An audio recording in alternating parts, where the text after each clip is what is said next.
سبحانالذی اسریٰ بعبدہ لیلا من المسجد الحرام الی المسجد الاقصی۔ یہ 15ویں پارے کی آیات ہیں۔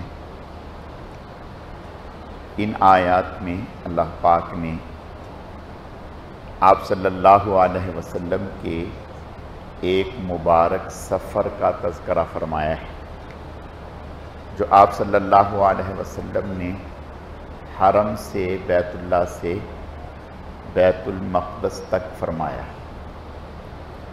اور پھر وہاں سے آگے آسمانوں تک سفر فرمایا۔ تو ان آیات میں صرف جو ذکر ہے وہ بیت اللہ سے بیت المقدس تک کا ذکر ہے۔ پھر آگے 27ویں پارے میں سورہ نجم میں بیت المقدس سے آگے آسمانوں تک کا ذکر ہے، اور احادیث میں بھی کثرت کے ساتھ اور مشہور احادیث سے آپ صلی اللہ علیہ وسلم کا یہ سفر منقول ہے۔ سفر کے دو حصے ہیں، ایک بیت اللہ سے بیت المقدس تک اور ایک بیت المقدس سے آسمانوں تک۔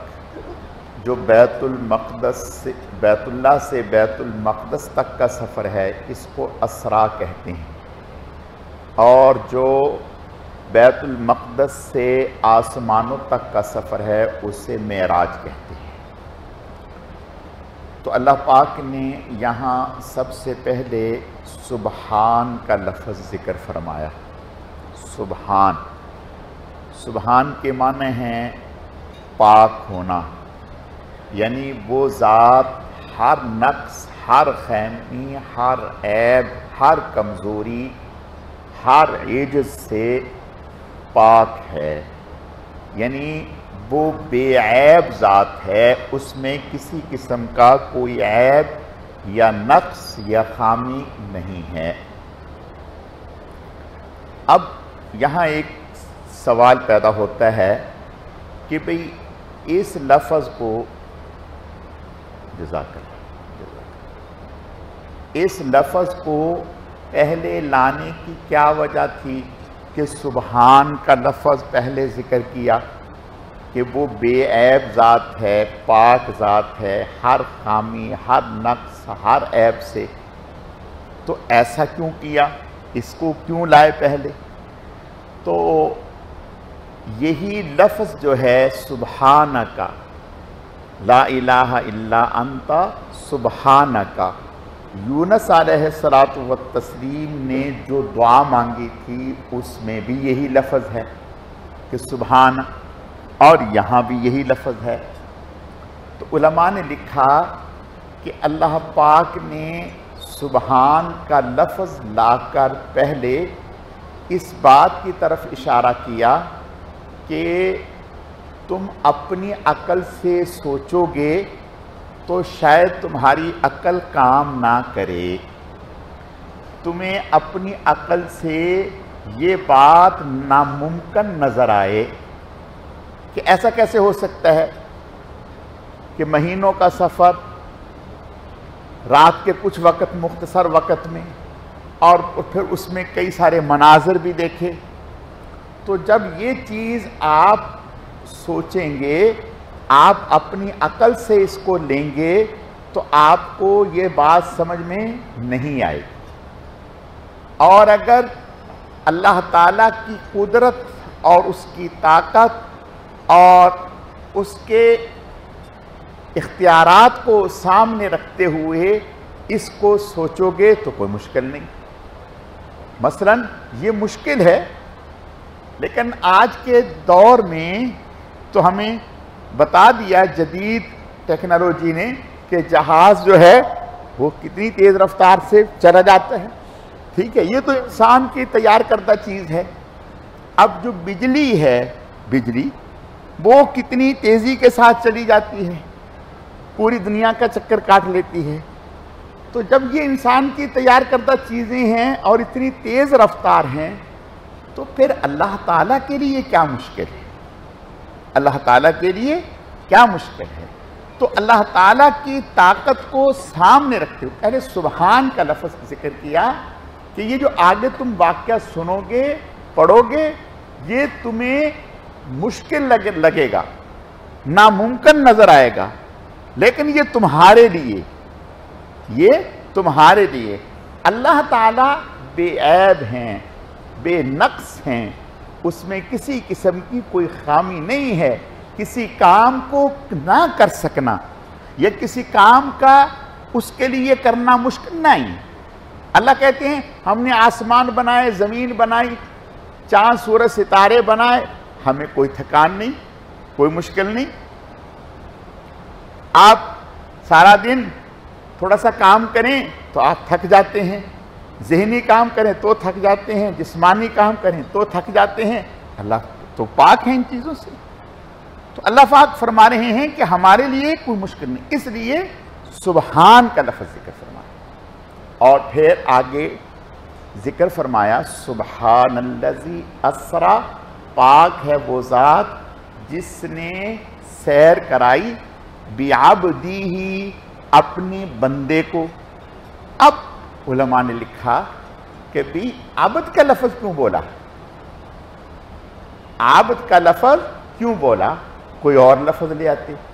ایک تو یہ کہ عبد کے لفظ میں حضور صلی اللہ علیہ وسلم کے لیے بڑا اعزاز تھا کہ اللہ پاک فرما رہے ہیں اپنا بندہ، یعنی میرا بندہ، اللہ میرا بندے، ٹھیک ہے نا؟ جیسے بیت اللہ میرا گھر، اللہ کا گھر، ٹھیک ہے؟ رسول اللہ اللہ کا رسول، ٹھیک ہے؟ بعبدی، میں اپنے بندے کو، ایک بات۔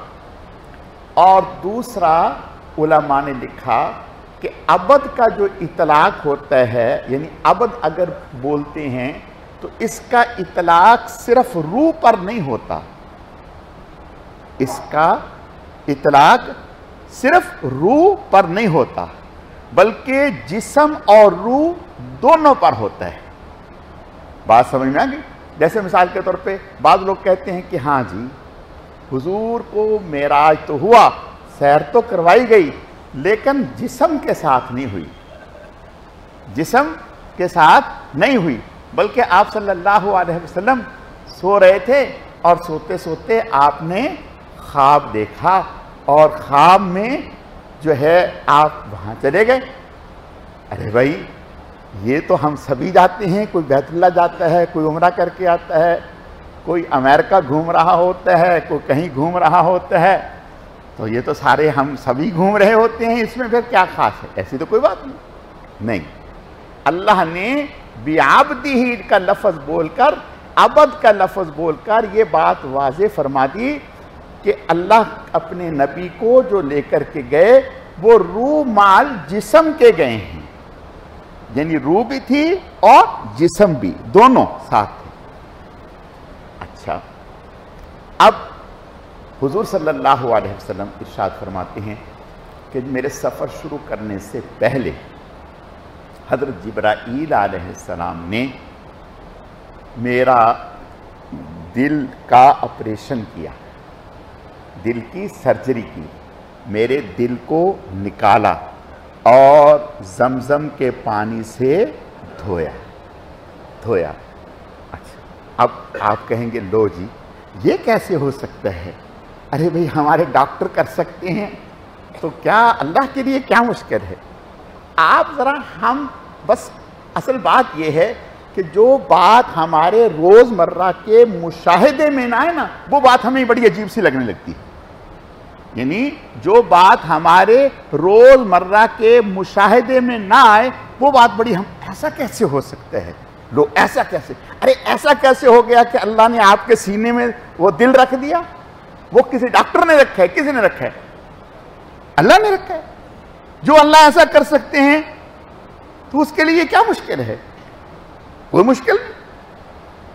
کل ہم نے پڑھا تھا، آج ہم ظہر کے بعد، کہ اللہ قیامت کے دن کافروں کو سر کے بل چلائیں گے۔ اب بتائیے، اب سر کے بل کافر چلیں گے۔ صحابی نے یہی پوچھا یا رسول اللہ ایسا کیسے ہوگا؟ کہ سر کے بل وہ یعنی سر پر چلیں گے؟ آپ نے فرمایا ہاں، اللہ کے لیے کیا مشکل ہے؟ جو اللہ تمہیں پاؤں پر چلانے پر قادر ہے اس وقت ان کو سر کے پل چلائیں گے سزا کے طور پر۔ اچھا بھائی اور آگے چلیں، قرآن کیا کہتے ہیں؟ اليوم نختم على افواہہم وتکلمنا ایدیہم وتشہد ارجلہم بما کانوا یکسبون۔ قیامت کے دن مہر، منہ پر مہر لگ جائے گی، زبان بند بند۔ اچھا بھائی اب کیا ہے؟ ہاتھ بولیں گے، پاؤں بولیں گے، پاؤں بولیں گے، ہاتھ بولیں گے۔ ارے کہے گا یہ ظالمو، یہ تم کیا کر رہے ہو بھائی؟ یہ تم میرے خلاف بولنے لگے، تمہاری وجہ سے تم سارا کچھ کر رہا تھا۔ وہ کہیں گے ہاں آج اللہ کا حکم ہے، ہم کریں گے۔ آگے چلیں 24ویں پارے میں، فمن اظلم میں، سورہ حامیم سجدہ میں، وقالوا لجلودہم لما شہدتم علینا قالوا انطقنا اللہ الذی انطق کل شیء۔ یہ کھال آپ کی، چمڑا آپ کا، یہ بولے گا؟ اللہ قرآن میں کہہ رہے ہیں یہ بولے گا؟ ارے انسان حیران ہو کے کہے گا یار آپ کو کیا ہو گیا بھائی، آپ کیسے بول رہے ہیں؟ وہ کہیں گے جس اللہ نے اس وقت تمہیں زبان دے دی تھی، اچھا آپ یہ بتاؤ اس زبان میں کیا طاقت ہے بھائی؟ یہ بھی تو گوشت ہے، کیا ایسی بات ہے؟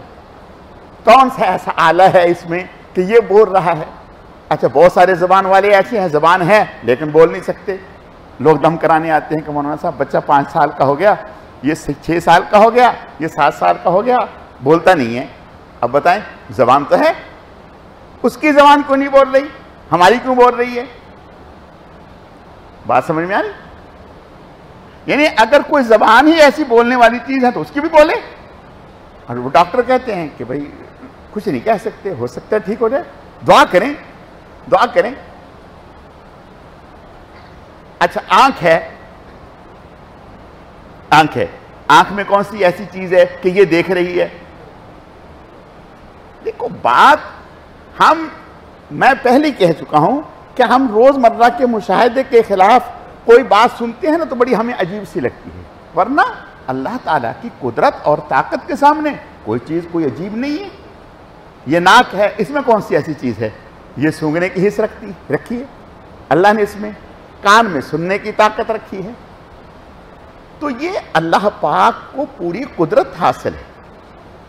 تو اللہ فرما رہے ہیں سبحان، اب آؤ میری طرف، اللہ کہہ رہے ہیں سبحان، پاک ہے وہ ذات جس نے اپنے بندے کو سیر کرائی بیت اللہ سے مسجد حرام تک لیلا۔ اس میں بھی علماء نے لکھا کہ پوری رات نہیں، پوری رات نہیں۔ جب مشرکین نے سنا نا، وہ تو مہینے میں سفر کرتے تھے، 2 مہینے میں سفر کرتے تھے مکہ سے بیت اللہ۔ اب ان کی ہنسی نہیں رک رہی، کہہ رہے لو اس کو دیکھو کیا ہو گیا، یہ کیا باتیں کر رہے ہیں، ایک دوسرے کو گر رہے ہیں ایک دوسرے کے اوپر، یہ کیا ہو گیا بھائی؟